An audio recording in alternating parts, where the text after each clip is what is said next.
그래서 그 찬양이 이제 3일째 날인가 둘째 날인가 찬양이 처음 딱 부르는데 그 처음 아무도 하면서 딱 찬양하는 순간부터 이게 막 제 개인적으로 이제 막 눈물이 나더라고요. 되게 감동 있게 찬양을 했던 기억이 기억이 나네요. 예. 물론 뭐 제가 개인적으로 또 하나님한테 은혜 받은 게 있지만 그렇게 함께 모여서 우리가 찬양하는 그 어떤 영적인 분위기 속에서 성령이 주신 감동이라고 또 한편으로 생각이 됩니다. 참 이곳에 나와서 여러분들이 다 같이 이렇게 좀 그쵸 찬양하면 얼마나 좋을까 하는 생각을 하는데 하지만 여건이 이렇기에 또한 여러분들이 있는 그곳에서 진심으로 하나님을 찬양하면 우리가 함께 나아감을 통하여서 하나님이 우리의 찬양을 받으시고 성령의 감동이 또한 우리 가운데 있을 줄 믿습니다. 그런 기대를 가지고 여러분 함께 우리 예배에 계속해서 나아갔으면 좋겠어요.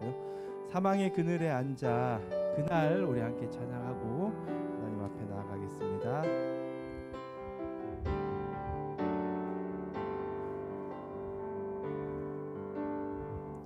사망의 그늘에 앉아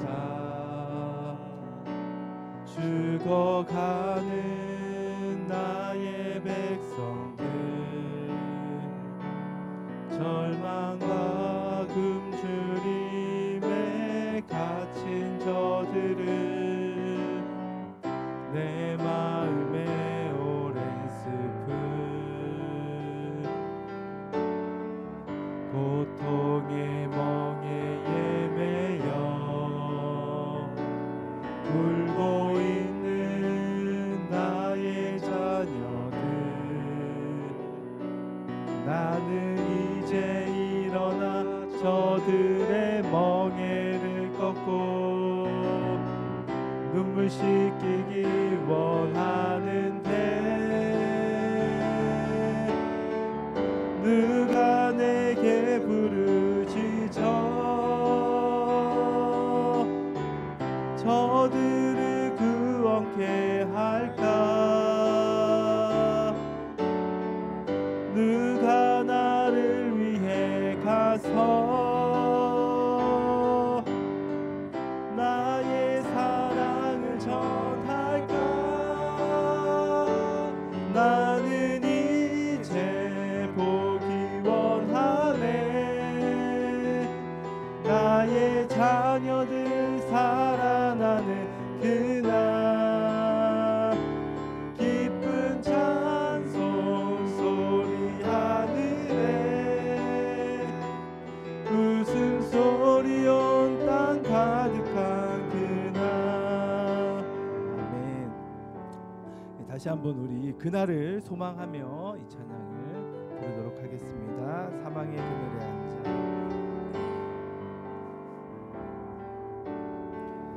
사망의 그늘에 앉아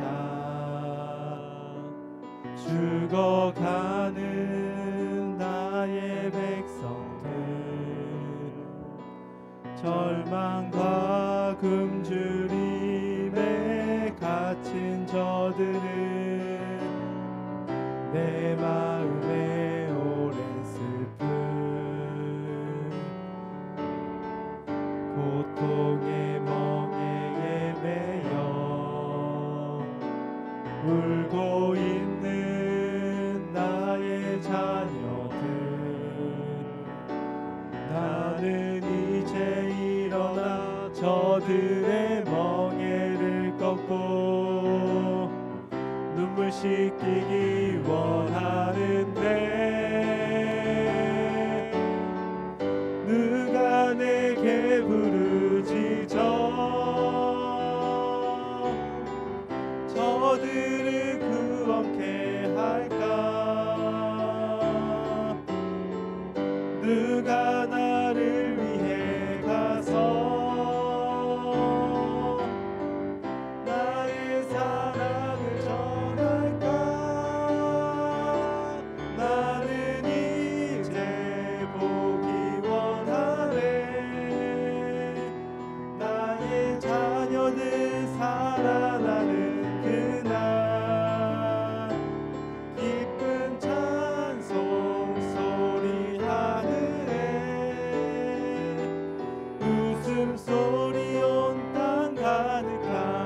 누가 내게 부르짖어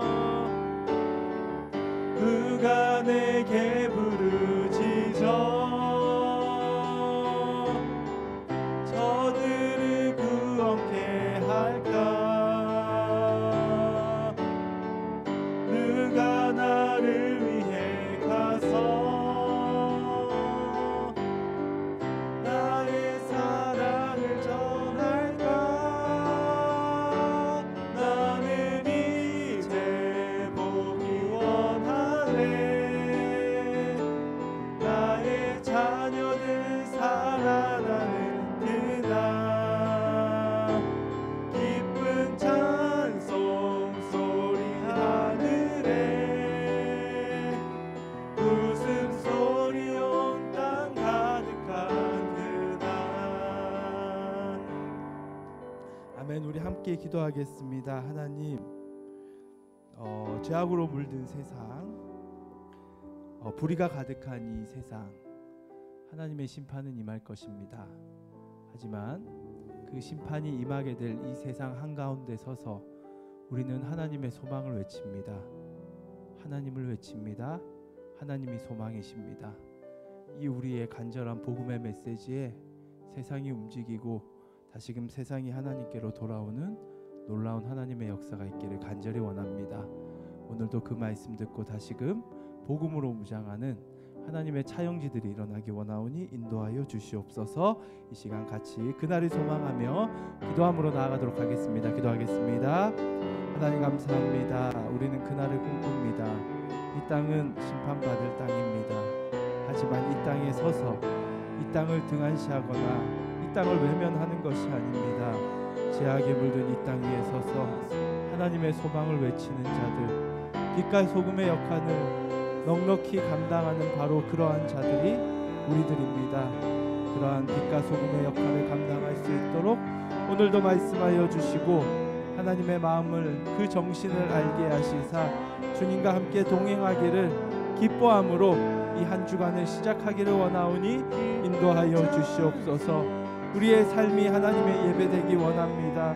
우리의 정신부터 다시금 새롭게 되어서 생각으로부터 시작된 모든 말과 행동과 우리의 모든 갈 바를 알게 하시는 성령의 인도하심이 우리를 새롭게 하는 놀라운 역사 가운데 계속해서 우리가 주와 동행하기를 원하오니 성령님 붙드시고 인도하여 주시옵소서.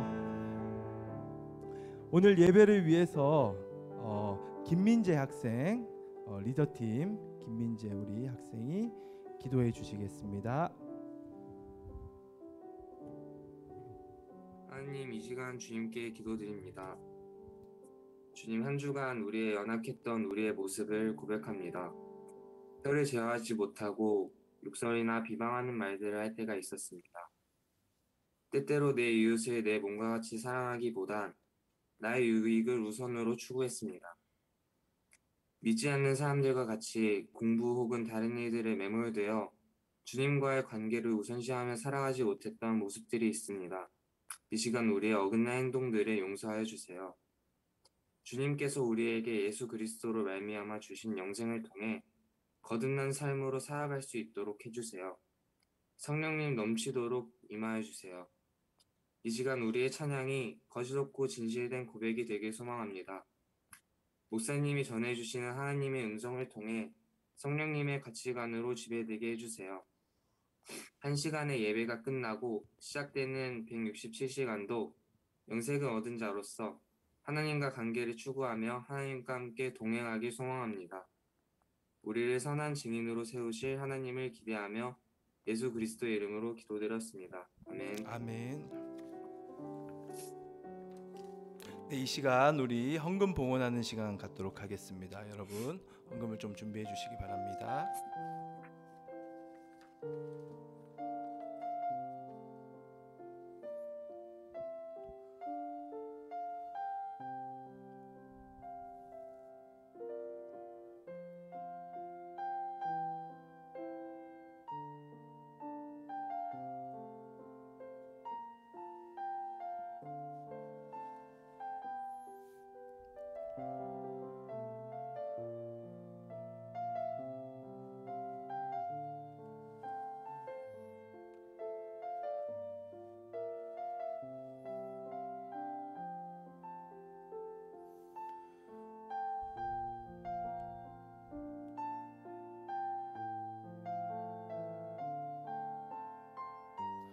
다 같이 우리 몸과 마음을 담아 하나님께 찬양하겠습니다.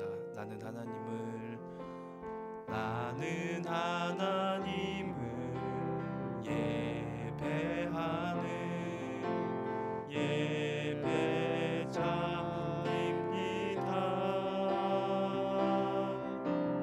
내가 서 있는 곳 어디서나 하나님을 예배합니다. 내 영혼 거룩한 은혜를 향하여 내 마음 완전한 하나님 향하여 이곳에서 바로 이 시간 하나님을 예배합니다.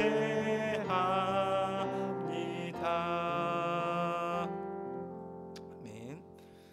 드려진 예물을 위해 기도하겠습니다. 하나님, 온라인으로 예배 드리고 있는 상황에서 각자가 준비한 예물을 성경책에 꽂아 하나님 앞에 예물을 올려드립니다.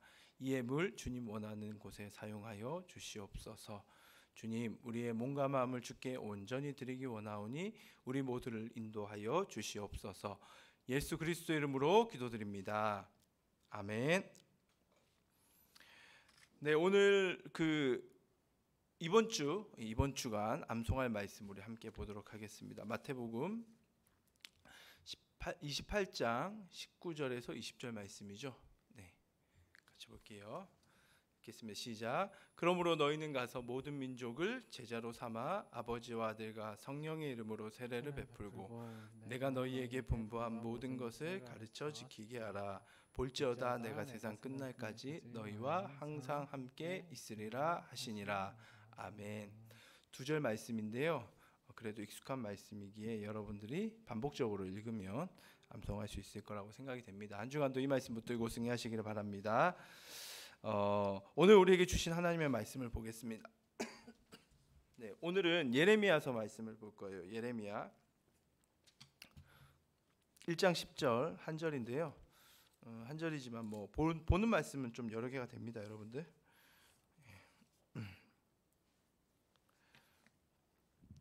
네, 한 절 우리 같이 읽어보게 한 목소리로 읽겠습니다. 시작. 보라, 내가 오늘 너를 여러 나라와 여러 왕국 위에 세워 내가 그것들을 뽑고 파괴하며 파멸하고 넘어뜨리며 건설하고 심게 하였느니라 하시니라. 아멘. 예레미야서 1장 10절 말씀 우리 함께 봤습니다. 제목을 한번 볼까요? 심판의 세상에서 외치는 소망. 네, 심판의 세상에서 외치는 소망이라는 제목으로 우리 함께 하나님의 말씀을 듣겠습니다. 지난주 하박국 말씀 우리 함께 들었죠, 그렇죠?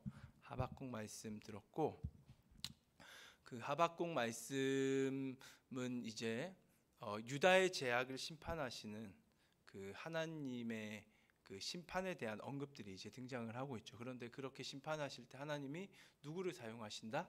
바벨론이라는 나라를 사용하셔서 하나님께서는 그 유다를 하나님의 백성을 심판하겠다라고 말씀하셨고 이에 이제 하박국이 어떻게 그러실 수 있습니까?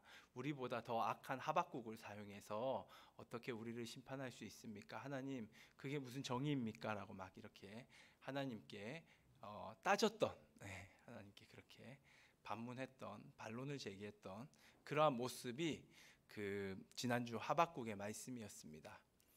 하박국에 이어서 이제 하박국 다음 그 시대에 오늘 우리는 예레미야서를 이제 보게 되는데요. 지금까지 우리가 살펴본 예언자들을 이제 좀 보도록 할게요. 지금까지 살펴본 예언자들을 보시면 아모스라는 예언자가 있었고요. 그다음 미가라는 예언자가 있었고요. 그다음에 나훔, 그리고 지난 시간에 봤던 하박국이라는 예언자, 총 4명의 예언자의 말씀을 들었습니다. 앞으로는 예레미야, 에스겔, 그리고 이사야라는 이 3명의 예언자들의 그 말씀을 더 볼 텐데, 여튼 앞에서 본 이 4명의 그 예언자들 특징이 있습니다. 이들 모두가 심판을 말했다라는 거예요. 심판. 아모스는 북이스라엘의 심판을 선포했고요. 미가는 남유다의 심판과 더 나아가서는 아수르의 심판을 말했고요. 나훔은 아수르의 심판을 말했습니다. 그리고 지난주 하박국은 좀 전에 방금 같이 나눴듯이 하박국은 남유다의 심판과 더 나아가서는 최종적으로 바벨론까지 악을 심판하시는 하나님의 심판까지도 우리가 함께 말씀을 들었습니다. 여튼 중요한 것은 이 모든 예언자들이 하나님의 심판을 말했다라는 사실이죠. 이어서 등장하는 예레미야, 그 또한 하나님의 심판을 말했던 예언자였습니다. 예레미야 시대를 보시면 이미 하나님께서 북이스라엘을 심판하셨고, 아모스 그 예언대로 하나님은 북이스라엘을 이미 심판하셨어요. 그리고 아수르란 나라, 미가와 그리고 나훔의 예언대로 그 아수르란 나라를 심판하셨어요, 하나님께서. 그래서 예레미야가 예언했던 그 당시에는 아수르가 몰락하고 있었고, 북이스라엘은 이미 심판받아서 나라의 나라의 존재가 없었던, 다 진멸되었던, 그래서 이민족이 다 섞여 살았던 그러한 시대에 예레미야가 이제 예언을 선포하는데, 예레미야가 선포했던 심판은 앞에서 하박국이 말했던 그 심판이 이제 이루어지겠죠, 그렇죠? 그것을 이제 예레미야는 선포했던 것이죠. 남유다의 심판, 나중에 나아가서 바벨론을 심판하는데, 여튼 중요한 것은 그 예레미야라는 예언자가 남유다의 심판을 선포했던 예언자라는 것을 이제 우리가 기억하시고 본문 속으로 이제 좀 들어가 보면 될 것 같습니다. 그는 남유다의 그 타락과 죄악을 지적하였고 그 하나님의 심판을 말했는데, 그렇게 그 하나님의 심판을 미리 보았던 그 예레미야의 그가 들었던 감정들, 그가 들었던 마음들에 대해서 성경은 이제 이렇게 말하고 있어요. 예레미야 4장, 네, 같이 볼게요. 예레미야 4장 19절 말씀입니다. 예레미야 4장 19절 말씀. 자, 같이 한번 읽어볼게요. 시작. 슬프고 아프다 내 마음속이 아프고 내 마음이 답답하여 잠잠할 수 없으니 이는 나의 심령이 나팔소리와 전쟁의 경보를 들음이로다. 마음이 너무 아팠습니다, 예레미야는. 왜냐하면 바벨론이 자기 민족을 심판할 거라는 것을 그는 미리 내다보았어요. 그냥 본 게 아니라 아주 확실하게 알았어요. 앞으로 일어날 일을 팩트와 같이 마치 지금 일어난 사실처럼 그의 눈에 펼쳐졌고, 그가 그것들을 알게 되었고 이해하게 되면서 우리 민족이 당할 그 끔찍한 고통을 그는 미리 알았습니다. 어떤 끔찍한 고통이었느냐? 이제 예레미야가 그런 끔찍한 고통을 막 예언을 해요. 그런 것들이 정말로 이루어집니다. 대표적으로 아주 끔찍한 고통으로 말하면 그 바벨론이 예루살렘 그 도시를 에워싸요. 포위를 해버린 거죠. 마지막 저항을 하는 자들을 굴복시키기 위해서 포위를 했는데, 처음부터 문을 열어주진 않습니다, 이 유다 백성들이. 그래서 저항을 해요. 저항을 하는데 시간이 흘러가니까 성 안에 양식이 떨어지는 거예요. 그러자 이제 먹고 살아야 먹어야 되는데 먹을 길이 없자 성경에 이제 등장하는 언급들이에요. 자기 자식들을 잡아먹기 시작합니다. 아기들을. 이 자기 아이를 잡아먹는 거 식인이죠. 애를 삶아가지고 잡아먹는 거예요. 그런데 그 잡아먹는 그것이 단순히 배가 고파서만의 이유는 아니었어요. 그 예레미야가 지적했던 우상 숭배 중에 하나가 몰렉 신을 숭배하는 몰렉이라는 우상이 있어요. 그 몰렉 신은 자기 자녀를 바치는 인신제사, 사람을 바치는 제사를 받았던 신이었어요. 그런데 그 몰렉 신에게 가서 실제로 자기 자녀를 바쳤던 것이 당시 유다 백성의 타락이었습니다. 자기 자녀 팔아먹는 거죠. 지금 시대에도 이런 일이 일어나고 있죠. 어떻게 아버지가 딸을 성폭행을 할 수가 있어요? 어떻게 할아버지가 자기 손녀를 성폭행을 하면, 말도 안 되는 일이, 자기 자녀 잡아먹는 거잖아요, 그거. 그런 끔찍한 일들이 지금도 일어나고 있습니다. 당시에 그랬다는 거예요, 당시에. 그 몰렉신 숭배하는 하나님의 정신이 아닌 거예요, 이거는. 이방신 정신을 가지고 있으니까 그런 일을 서슴없이 하는 거예요. 배가 고프다고 자녀를 잡아먹어요? 자기 살을 뜯어먹어야죠, 차라리. 근데 그런 사회 분위기가 되었고 자녀를 잡아먹을 수 있는 이미 신에게 바쳤던 제사가 이루어졌기 때문에 그들은 오늘은 내 자녀, 내일은 네 자녀 하면서 서로 자녀를 삶아 먹었던 그러한 일들이 일어났던 그런 죄악을 보게 됩니다. 그러한 고통을 보게 되는 거죠. 예레미야 예언자, 하나님의 정신을 가졌던 그가 보기에는 말도 안 되는 고통이에요. 정말로. 그 끔찍한 고통이 지금 눈앞에 막 보이는 거예요. 이제 그 일이 속히 우리 민족에게 일어날 것을 그가 보고 있으니까 막 슬프다, 마음이 아프다. 우리 번역으로는 슬프다 하는데 내 창자여 창자여 막 직역을 하면 이런 뜻이거든요. 창자여 창자여 막 내 안에 있는 그 마음이 막 죽을 것 같이 아픈 고통스러운 너무 안타까운 그러한 심정을 지금 예레미야가 막 토해내고 있는 겁니다. 자, 이런 심정을 토해내면 하나님의 반응은 어떨까요? 네. 하나님은 그래 예레미야야 너무 슬프지, 너무 마음 아프지. 그래 네가 그렇게 기도하고 너희 백성들을 사랑하니까 이제 내가 심판하고자 했던 마음을 내가 거둘게. 내가 그 마음 거두겠다 라고 대답을 하시면 참 좋을 것 같아요. 그 모세 시대에 이스라엘이 금송아지를 숭배했잖아요.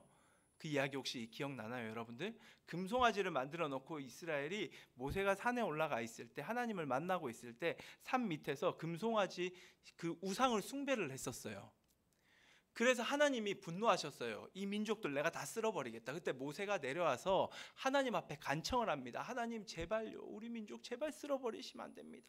우리 민족 쓸어버리시면 이방 민족들이 하나님 뭐라고 하겠습니까? 하나님의 권위가 떨어집니다. 주님의 정의가 망가집니다. 주님 얼굴에 먹칠하는 겁니다. 그러지 마소서 하면서 하나님을 막 말려요. 예. 뭐 하나님이 심판하기로 작정하면 그런 말에 흔들리시겠어요. 근데 모세의 말에 하나님이 마음을 바꾸십니다. 그래? 알았다. 내가 심판 거둘게. 그게 모세 시대 때 있었던 일이에요. 아마 예레미야는 눈물로 하나님 앞에 호소하면서 모세 때 있었던 그 일이 일어날 거라고 기대를 했을 것입니다. 그런데 하나님은 모세 때 취했던 행동을 전혀 하지 않으세요. 그 말씀 우리가 22절 말씀을 좀 보도록 할게요. 22절 하나님의 반응이 이렇습니다.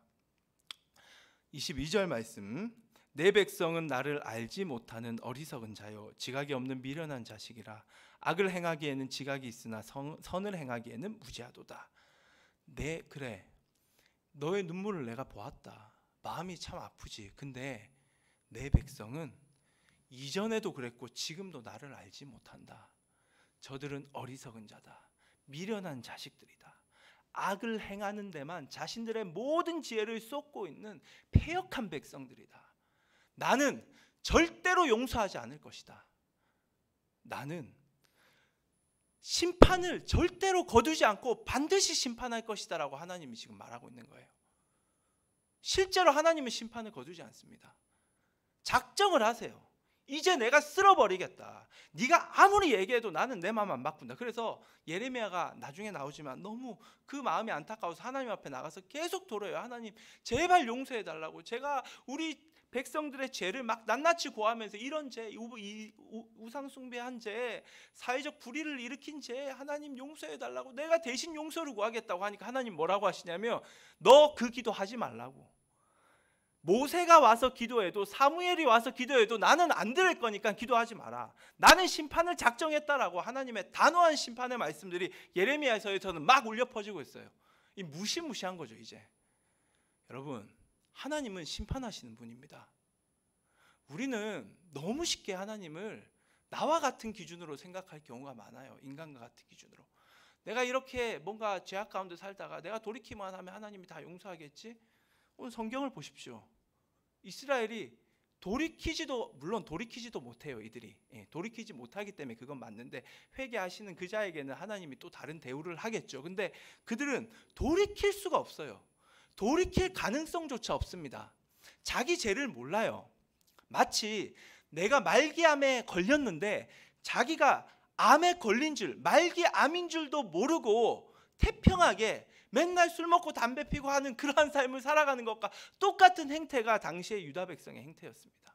이게 인간의 모습이에요. 인간의 모습. 아무리 죄를 지어도 죄인지도 몰라요. 지금 죽음을 향해 걸어가고 있어도 죽는지도 모릅니다. 하나님의 심판이 코앞에 와 있는데도 하나님의 심판이 임할 거라고 믿지를 않아요. 이것이 당시 이스라엘 백성들의 모습이었고 그들을 향하여서 하나님은 심판을 선포하고 있는 것이 예레미야서의 내용입니다. 이러한 심판은 어떠한 심판으로 하나님이 좀 구체적으로 설명을 해주시거든요. 어떠한 심판인지. 자, 그 말씀이 이어서 나와요. 23절부터 26절 말씀을 한번 보시면, 보라 내가 땅을 본즉 혼돈하고 공허하며 하늘에는 빛이 없으며 내가 산들을 본즉 다 진동하며 작은 산들도 요동하며 내가 본즉 사람이 없으며 공중의 새가 다 날아갔으며 보라 내가 본즉 좋은 땅이 황무지가 되었으며 그 모든 성읍이 여호와의 앞 그의 맹렬한 진노 앞에 무너졌으니. 23절에 보시면 혼돈하고 공허하다라는 표현이 있어요. 이거는 태초의 천지창조 때 나오는 말입니다. 땅이 혼돈하고 공허하며, 무슨 말이냐면 태초에 아무것도 없었던, 하나님이 개입하기 이전에 혼란스럽고 무질서하고 황폐했던 그 상태를 말해요. 그 상태, 하나님의 개입이 없는 상태, 완전히 혼란스럽고 황무지와 같은 상태를 지금 말하고 있는데, 그 상태를 구체적으로 말하고 있죠. 사람이 없어요. 아무리 그 땅을 찾아봐도 사람이라고는 보여지지 않습니다. 왜? 사람이 먹고 살 수 있는 땅이 아니었기 때문에, 죽음의 땅이었기 때문에 사람이 없는 거예요. 공중의 새도 없어요. 동물들도 살 수 없는 죽음의 땅입니다. 완전히 황폐한 땅인 거예요. 그 다음에 산들을 보니까 산들은 막 요동을 쳐요. 뭐 이게 화산 폭발인지 지진인지는 모르겠지만 여튼 사람이 살 수 없는 그러한 그 요동치는 산들의 모습이며, 그래서 빛이 없습니다. 빛이 보이지가 않아요.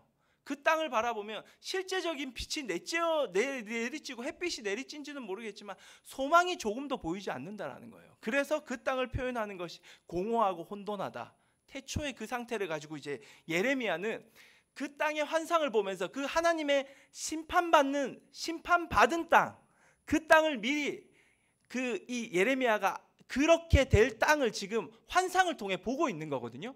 그 환상을 통해 보면서 예레미야가 어떻게 이 땅을 설명을 해야 될까 생각할 때 그가 생각한 모티브가 태초 천지 하나님이 개입하기 이전에 혼돈한 무질서한 그 황폐한 땅을 생각하면서 그가 이제 그것들을 막 묘사를 하고 있는 거예요.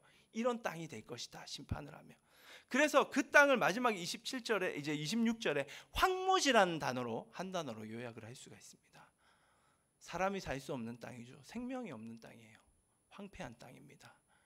그 땅이 될 것이다. 하나님의 심판이 임할 것이다 라고 이 예레미야가 그렇게 선포하고 있는 장면을 우리는 지금 볼 수가 있습니다. 이러한 상황에서 이제 방법은 없어요. 그렇죠? 예레미야가 하나님께 간절히 기도를 했잖아요. 근데 하나님은 어떻게 했죠? 심판하시겠대요. 하나님 제발요.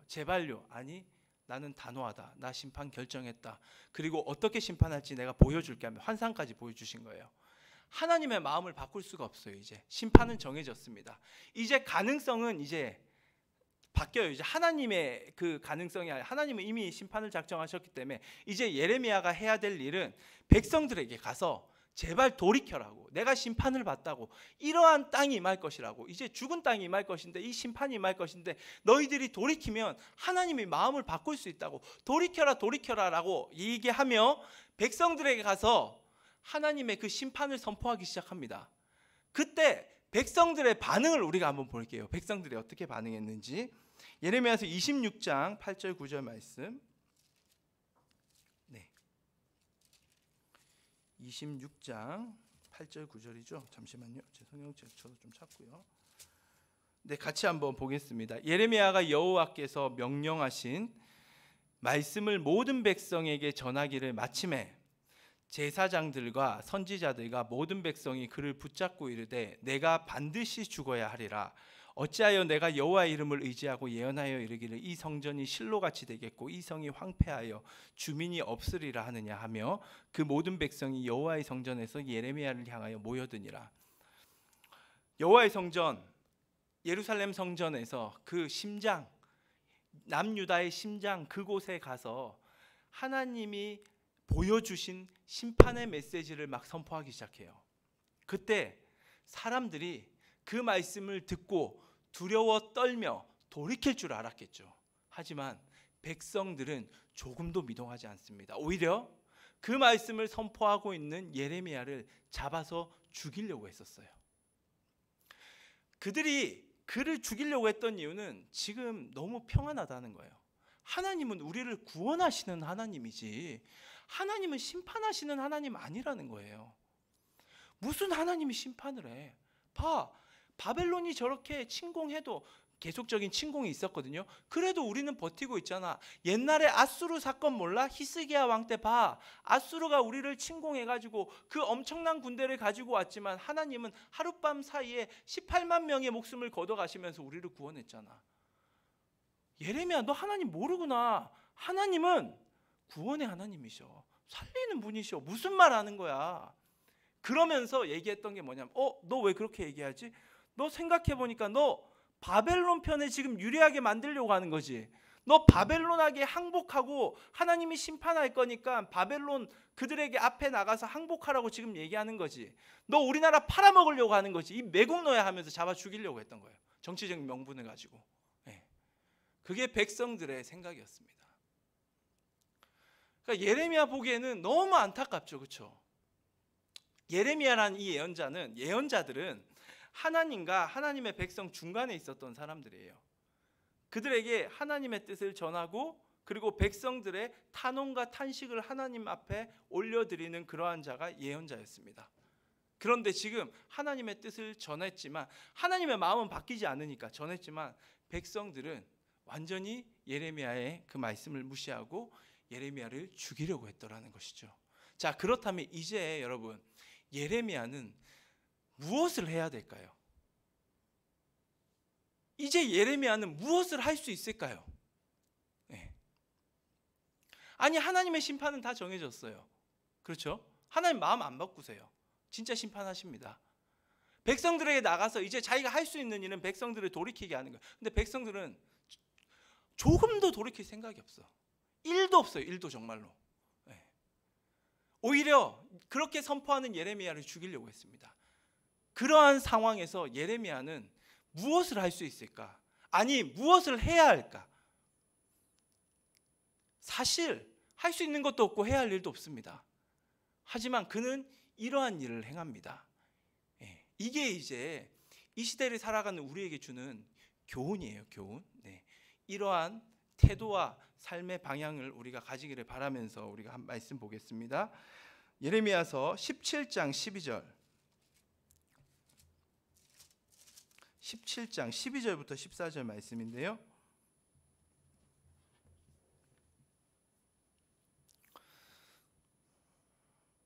자, 같이 한번 읽어보겠습니다. 시작. 영화로우신 보좌여, 지금부터 높이 계시며 우리의 성소이시며 이스라엘의 소망이신 여호와여, 무릇 주를 버리는 자는 다 수치를 당할 것이라. 무릇 여호와를 떠나는 자는 흙의 기록이 되오리니 이는 생수의 근원이신 여호와를 버림이니이다. 여호와여, 주는 나의 찬송이시요 나를 고치소서. 그리하시면 내가 낫겠나이다. 나를 구원하소서. 그리하시면 내가 구원을 얻으리이다. 심판의 세상이에요. 그리고 백성들은 돌이키지 않습니다. 이제 심판이 코앞에 와 있습니다. 그 심판의 세상 한가운데 서서 예레미야는 소망을 외쳤습니다. 하나님이 소망이십니다. 하나님 한 분만이 소망이십니다. 바벨론도 소망이 아니고요, 저 왕들도 소망이 아닙니다. 하나님만이 소망입니다. 그러면서 이 예레미야 고백하죠. 하나님, 나를 고치소서. 그러면 내가 회복될 수 있습니다. 나아가 나뿐만 아니라 우리 민족을 고치소서. 그리하면 우리 민족 다시금 살아날 수가 있습니다. 그렇게 하나님 앞에서 간절히 그 소망을 가지고, 그 소망의 정신을 가지고 살아갔던 자가 예레미야였습니다.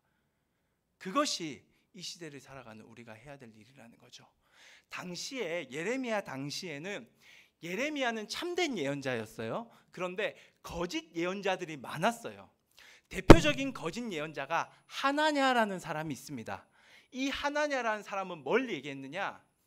많은 그 예루살렘 사람들, 그 유다 백성들을 모아놓고 하나님이 지금 우리를 침공하고 무너뜨리려고 하는 저 바벨론을 하나님이 치신다라고 얘기를 해요.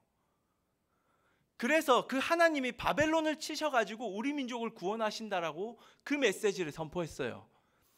예레미야와 똑같은 메시지처럼 보입니다. 그렇죠? 왜냐하면 예레미야가 소망을 외쳤듯이 이 하나냐란 예언자도 소망을 외쳤어요. 근데 차이가 있어요. 하나냐의 메시지에는 하나님의 심판이 없어요. 심판이 빠져 있습니다. 심판을 말하지 않아요. 심판의 세상에서 소망을 외친 것이 아닙니다. 이 하나냐는 소망의 세상에서 소망을 외쳤을 뿐이에요. 하지만 예레미야는 아니었어요. 심판의 세상에서 소망을 외친다라는 것이죠. 그 오징어 게임이라는 그 드라마, 넷플릭스 영화 뭐 9부작으로 이제 만들어진 영화를 여러분 대부분은 다 알 거예요. 그렇죠? 효주야 알아? 그 여러분들은 못 보죠. 19세인가 이게. 그렇죠? 시청이 안 되는데 많은 친구들이 또 시청했다는 소문이 들려가지고 네, 시청은 안 되는 걸로 알고 있어요. 예. 그런데 그 지금 넷플릭스 오징어 게임이라는 이 영화가 전 세계적인 붐을 일으키고 있죠. 어제 기사인가 보니까 83개국의 영화 콘텐츠 부분 1위에 올랐더라고요. 예. 세계가 지금 오징어 게임에 열광을 하고 있대요. 앞으로 이 오징어 게임을 통해서 뭐 거기에 나오는 옷이나 뭐 그다음에 우리 잘한 달고나 있잖아요. 우리 파워 목장에도 그 달고나 하는 게 있는데 달고나 그 만드는 그거 게임 도구 이런 것들이 아마 굉장히 앞으로 계속해서 지금 이제 팔리게 될 거고, 여튼 시장 경제에도 미치는 영향이 굉장히 클 것이다라는 그런 이제 얘기들도 제가 들었는데, 여튼 엄청난 붐을 일으키고 있습니다. 저는 그 붐이 말하는 게 뭘까라는 것을 좀 많이 고민을 해봤어요. 예. 물론 선생님들하고도 같이 좀 얘기를 해봤는데, 오징어 게임은 일단은 사회 비판의 요소가 있습니다. 사회의 불의, 경제적 불의, 인간성의 상실을 적나라하게 고발을 하고 있는 그런 영화예요. 사실은 그 감독의 그 기사를 제가 봤거든요. 신문을 통해 봤는데, 이 감독이 10년 전에 원래는 이 오징어 게임을 연출을 하고 싶었대요. 영화로 찍고 싶었다는 건. 어느 연출 기획사도 자기 이 그 시나리오를 보고 받아주질 않았대요. 안 먹힌다라는 거죠. 그게 요즘 뭐 그런 거 안 본다라는 거죠. 그런데 이게 10년 후에 이게 넷플릭스에서 그거를 그 독점하면서 이게 터진 거예요. 예. 10년 전과 10년 후는 세상이 많이 바뀌었다라는 거예요. 그러니까 여러분들. 여튼 이전에는 정말로 뭔가 남녀의 사랑 이야기, 그렇죠? 뭐 예를 들어 가지고 어떤 게 있죠? 뭐 오늘 요즘도 하는 거 뭐 섬나라 뭐 차차차인가 뭐 그 신민아 나오는 그 굉장히 인기가 많더라고요. 그런 남녀의 알콩달콩한 정말 너무 이쁘기만 한 사랑 이야기, 사람들은 그것도 좋아하지만 그 세계가 열광하는 걸 보면 사회적 불의에 대한 지적입니다. 네. 저는 진짜 이 오징어 게임을 보면서 이거 우리 신앙인들이 가져야 될 시선을 지금 이 매체, 영화 매체가 보여준다라고 생각이 돼요. 너무 안타까운 것은 많은 신앙인들이 세상의 눈을 돌리고 있어요. 네. 세상을 지금, 이전에는 우리 한국 교회가 정말 세상에 관심이 너무 많았어요. 지나치게 많았어요. 정말로 제가 볼 때는 지나친 요소도 있었는데 그렇게 세상을 등지지 않고 세상을 바라보면서 사회적 불의, 어떤 경제적 문제, 착취의 문제, 이런 것들, 사회적 약자의 문제에 굉장히 집중을 했습니다. 그런데 지금 시대의 신앙인들은 그런 거 관심 없어요. 그냥 자기가 은혜 받는 거, 내가 기도하는 거, 내가 말씀 보는 것에만 온통 집중을 하고 자기 경건 생활하는 게 전부라고 생각하는 것이 신앙이라고 생각하는데, 여러분, 신앙은 그게 아닙니다. 네. 오늘 예레미야를 통하여 보잖아요. 예레미야는 세상의 불의를 봤어요. 세상의 죄악을 봤습니다. 오징어 게임이 그걸 말해줘요. 사회적 불의를 보는 거예요. 경제적 착취를 보고 있는 거예요. 그거를 적나라하게 고발을 하고 있는 겁니다. 그런데 오징어 게임에는 그런 것을 적나라하게 고발하지만 하나님의 심판을 말하고 있질 않아요. 거기에는 하나님의 심판이 없어요. 오히려 인간이 심판하는 모습을 보여줘요. 그래서 만들어진 게 오징어 게임, 그러한 어떤 단체가 만들어져 가지고 사람들을 거기에 초청해 가지고 여기는 평등하다면서 나름대로의 심판을 지금 구현해 내는 거죠. 그게 세상에서 말하는 한계입니다. 한계. 사회적 불의를 보지만 결국은 자기 힘으로 그걸 해결하려고 한다는 거죠. 근데 신앙인의 시선은 어떻게 해야 되느냐? 우리가 사회 문제를 봐야 돼요. 사회적 불의와 약자의 고통에 관심을 가져야 되고 그것들을 분석해야 됩니다. 사회가 얼마나 삐뚤어진지를 알아야 돼요. 이제 여러분들 이 세상은 행복한 세상이야, 이런 그 이전에 가졌던 유초등부 때의 생각, 그거는 이제는 아니에요, 여러분들. 자, 사회 문제를 볼 줄 알아야 돼요. 그런데 이 사회 문제를 보면서 이거 인간이 해결할 수 있다라는 헛된 소망을 가지는 게 아니라 그 사회적 문제를 보며 하나님이 이 죄악을 심판하신다라는 가치관을 가져야 됩니다. 이 하나님의 심판의 가치관이 왜 중요하냐면 그 사회적 불의를 보면 이 불의는 하나님이 심판한다, 하나님이 반드시 심판한다라는 이러한 생각을 가지지 않으면 내가 뭔가를 하려고 해요. 네. 그래서 다 나온 게 십자군 전쟁 있죠. 중세 때. 왜 십자군 전쟁이 왜 났겠어요? 내가 심판하겠다는 거, 인간이 심판하겠다. 그거는 또 다른 죄악입니다. 또 다른 죄악. 그렇기 때문에 우리의 시선은 세상의 불의를 보며 저 불의는 하나님이 심판하신다라는 이 시선과 이 통찰력으로 세상을 볼 줄 알아야 돼요. 하나냐는 그게 없었어요. 잘못된 예언자 하나냐는 세상의 불의를 보지 않았어요. 다 덮어버리는 거예요, 그거. 그리고 오직 하늘만 바라보는 거예요. 신앙인은 하늘만 바라보는 자가 아닙니다. 세상과 하늘을 같이 바라보는 자예요. 왜? 하늘도 하나님이 지으셨고 이 땅도 하나님이 지으셨잖아요. 여기는 뭐 하나님이 창조한 세계가 아닙니까? 아니잖아요, 그렇죠? 이 땅 하나님이 다 지으신 세상이에요. 하지만 이 땅은 죄악으로 물들어 있다라는 거예요. 그러면 죄악을 바라봐야죠. 그리고 이 죄악을 심판하시는 하나님을 바라봐야 됩니다. 여튼 오징어 게임은 이후에 또 이 오징어 게임 굉장히 재밌는 게 그러한 사회적 고발을 하고 나서 소망을 말해요. 소망을. 많은 신앙인들이 조금 의식이 있다라고 말하는 신앙인들은 이야기를 해보면 정말로 이 시대의 불의, 교회의 문제들을 막 적나라하게 얘기를 해요. 그런데 얘기를 듣다 보면 그 사람에게는 소망이 없어요. 그래요, 집사님. 그래서 어쩌라고요? 그렇다고요. 어떻게 해야 되냐고요? 그래서 어쩌라고요? 하나님을 향한 소망이 없는 거예요. 그냥 죄악만 바라보는 겁니다. 그런 신앙인들이 결국은 나중에 교회를 많이 떠나더라고요. 안타까운 거죠. 주님 못 보니까 땅만 보는 거, 땅만 보는 거. 하늘과 땅을 같이 봐야 되는데. 그런데 이 오징어 게임은 그래도 소망을 보려고 하는 것 같아요. 근데 그 소망이 뭐냐? 436억입니다. 돈이에요, 돈. 근데 마지막 회를 보니까 이 돈이라는 게 인간의 소망이 아니라는 걸 메시지를 던지더라고요. 이 주인공이 돈을 436억을 이제 게임을 해서 마지막 승자가 얻었는데 그 돈을 안 써요, 이 사람이. 1년 동안 안 씁니다. 그리고 나서 인간성이 회복되었다, 아니 인간성은 여전히 남아있다라는 장면을 보여준 이후부터는 돈을 쓰기 시작해요. 그러니까 이 오징어 게임이 말하고자 하는 소망은 인간성이었어요. 인간이었다는 거죠. 인간이 소망이다는 이 얘기, 인간주의를 말하고 싶은 거예요.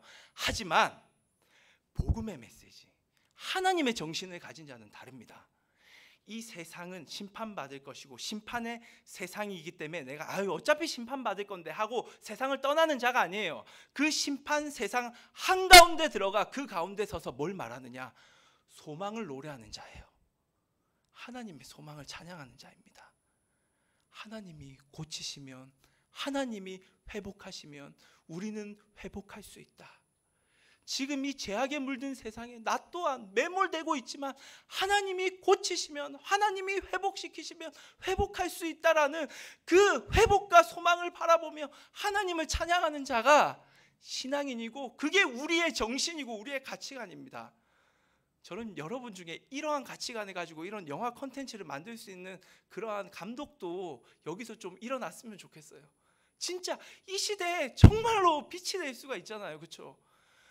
저 진리가 아닌 것에도 사람이 저렇게 열광을 하는데 진리가 이 세상 가운데 펼쳐지면 얼마나 사람들은 좋을까?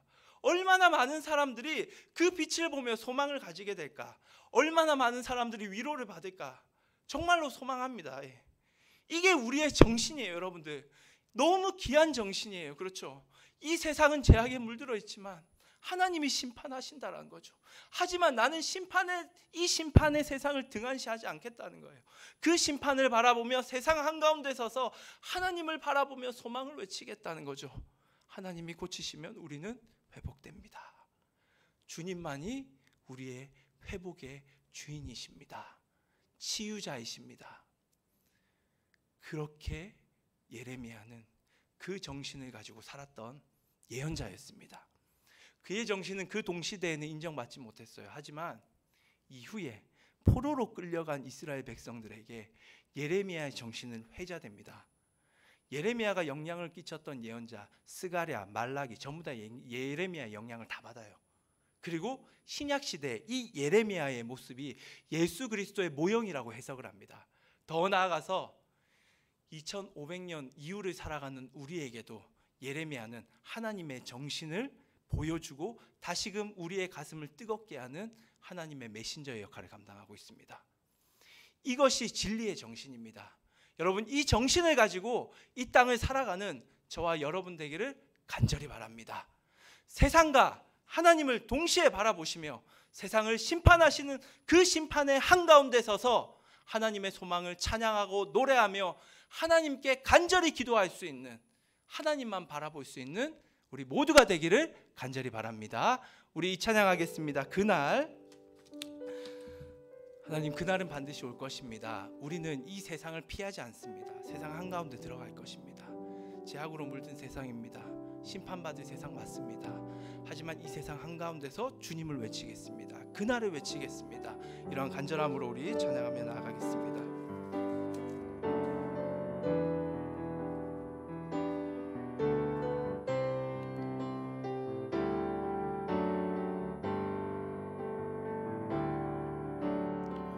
사망의 그늘에 앉아 죽어가는 나의 백성들,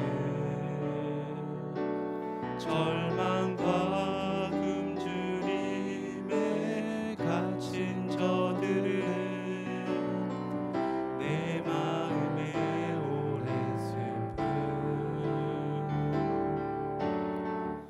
고통의 멍에 매여 울고 있는 나의 자녀들, 나는 이제 일어나 저들의 멍에를 꺾고 눈물 씻기기 원하는데, 누가 내게 부르짖어 저들을 구원케 할까? 누가 나를 위해 가서 나의 사랑을 전할까? 나는 이제 보기 원하네. 나의 자녀들 사랑하는 그날, 기쁜 찬송 소리 하늘에, 웃음소리 온 땅 가득한 그날. 하나님, 죄악의 세상 한가운데 서서 그날을 외칩니다. 소망을 외칩니다. 그것이 우리의 정체성입니다. 우리의 정신입니다. 이 정신으로 한 주간을 살아가겠습니다. 이 정신으로 세상 가운데 서서 주님을 찬양하겠습니다. 그러한 한 주간이 될 수 있게 해달라고 우리 같이 한번 받은 말씀 붙들고 기도하며 나아가겠습니다. 기도하겠습니다. 하나님 감사합니다. 하나님, 오늘도 예레미야의 말씀을 통하여 주님의 정신과 가치관을 깨닫게 하심에 감사합니다. 어느새 우리가 우리의 문제에만 급급하여 세상에 등을 돌렸습니다. 그저 내가 기도하고 말씀 보고 그렇게 내 마음 채우면 전부인 것이 신앙인 줄 알았습니다. 하지만 신앙은 그것이 아닙니다. 우리는 예레미야의 모습을 보면서 신앙의 롤모델의 그 모습을 바라봅니다.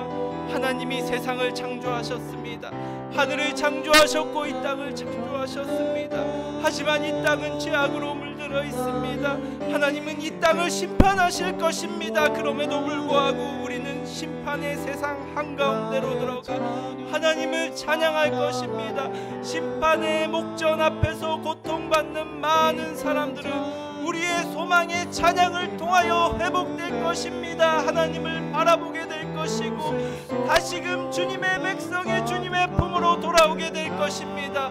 이 놀라운 진리의 길을 우리 모두가 걸어가기를 원하오니 그러한 자영지들이 일어나기를 원하오니 성령이여 붙들어 주시옵소서. 주여 인도하여 주시옵소서. 성령의 사람들이 일어나기를 원하오니 주여 우리의 심령을 붙들어 주시옵소서. 하나님 붙들어 주시옵소서. 세상 한가운데에서 소망을 노래하게 될 그리하여 많은 사람들을 주님의 품으로 다시 돌아오게 할 중보자, 중개자의 역할을 감당할 우리 모두가 될 수 있도록 인도하여 주시옵소서. 이제는 우리를 위하여 십자가에 달려 죽으신 예수 그리스도의 은혜와 우리를 전부라 말씀하시는 하나님의 큰 사랑과 오늘도 말씀하시고 위로하시는 성령의 교통하심이 이제 세상을 등한시하거나 스스로의 신앙에 매몰되는 것이 아니라 하나님이 지으신 세상, 심판받게 될 그 세상 한가운데로 들어가 주님의 소망을 노래하고 찬양하며 빛과 소금의 역할을 감당하기를 결단하는 파워목장 모든 아이들 머리 위에, 우리 선생님들 머리 위에 이제로부터 영원토록 함께하옵시기를 간절히 축원하옵나이다. 아멘. 하나님께 영광의 박수를 돌리겠습니다.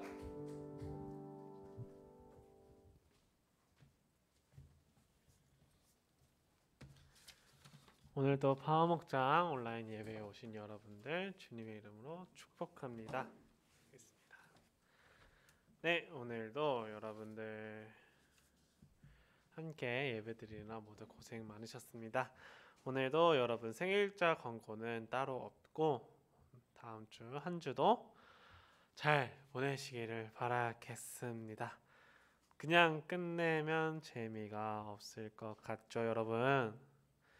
하지만 제가 즐거운 퀴즈를 잘 준비를 해오지 못해서 다음 주 이 시간 여러분들 시험 끝나고 나서 새로운 퀴즈를 들고 오도록 하겠습니다. 가뜩이나 시험 공부하고 있는데 퀴즈를 내면 마음이 깝깝하겠죠? 네, 맛있는 거는 저 말고 목장 선생님한테 사달라고 부탁을 좀 하시고 한 주간 잘 보내시고 시험도 잘 보고 잘 못 보더라도 최선을 다해서 보는 우리 파워목장 학생 여러분 되기를 간절히 소망합니다. 그럼 여러분들 다음 주에 봐요. 안녕. 안녕.